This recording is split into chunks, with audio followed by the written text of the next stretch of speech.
আসসালামু আলাইকুম, শুভ সকাল। সকলে কেমন আছেন? আশা করি অনেকটা ভালো আছেন। তো আপনাদের দোয়ায় আল্লাহর রহমতে আমরাও অনেকটা ভালো আছি। তো চলে আসলাম সকাল সকাল রান্না করার জন্য। আজকে আমি রান্না করব লাউ তরকারি। এই লাউ তরকারিটা আজকে রান্না করব আমি রুই মাছ দিয়ে। তো এখানে আমি লাউটা কেটে নিয়ে নিলাম আর নিয়ে নিলাম একটা আলু।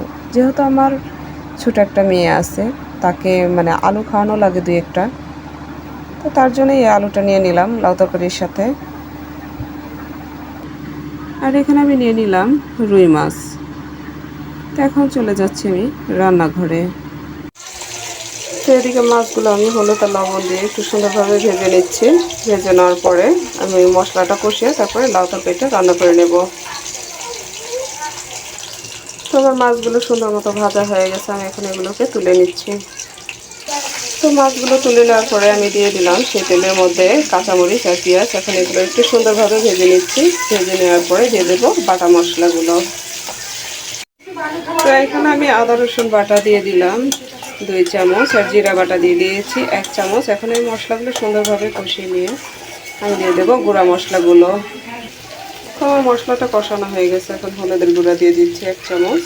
যেহেতু লাউ তরকারি রান্না করব ততটা আমি হলুদ দেবো না। লবণ দিয়ে দিচ্ছি পরিমাণ মতো। ধনিয়ার গুঁড়া 1 চামচ দিয়ে দিচ্ছি। তো সমস্ত মশলাগুলো আমার সুন্দরভাবে কষানো হয়ে গেছে, আমি এখন দিয়ে দিচ্ছি কিছুটা পরিমাণে পানি।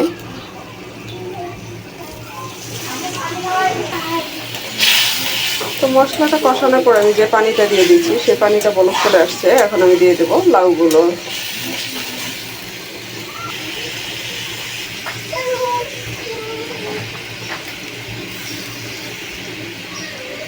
তো এক এক করে আমি সমস্ত লাউগুলো দিয়ে দিচ্ছি কড়াইতে। দিয়ে সুন্দরভাবে নেড়ে চেড়ে তাকে আমি কিছুক্ষণ ঢেকে ঢেকে রান্না করে নেব। তো আমি লাউগুলো সুন্দরভাবে একটু নেড়ে চেড়ে নিলাম। এখন একটা ঢাকনা দিয়ে ঢেকে দিচ্ছি। এভাবে আমি কিছুক্ষণ রান্না করে নেব। আর চুলার পরটা আমি এখন ফুল আঁচে দিয়ে দেবো। এভাবে কিছুক্ষণ রান্না করে নিচ্ছি। আমার লাউগুলো সুন্দরভাবে সিদ্ধ হয়ে গেছে। এখন আমি মাছগুলো দিয়ে দিচ্ছি এক এক করে। মাছটা দিয়ে আমি আরও কিছুক্ষণ ঢেকে ঢেকে রান্না করে নেব। নেওয়ার পরে তরকারিটা নামিয়ে নেব।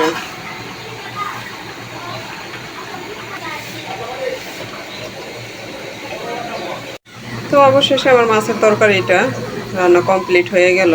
এখন আমি এটাকে নামিয়ে নেব। তো চুলাটা বন্ধ করে আমি তরকারিটা নামিয়ে নিচ্ছি।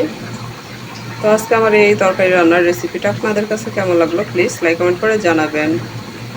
আর নতুন নতুন ভিডিও দেখার জন্য আমার চ্যানেলটা অবশ্যই সাবস্ক্রাইব করে নেবেন। সকলের সুস্থতা কামনা করে বিদায় নিয়ে নিচ্ছি। আল্লাহ হাফেজ।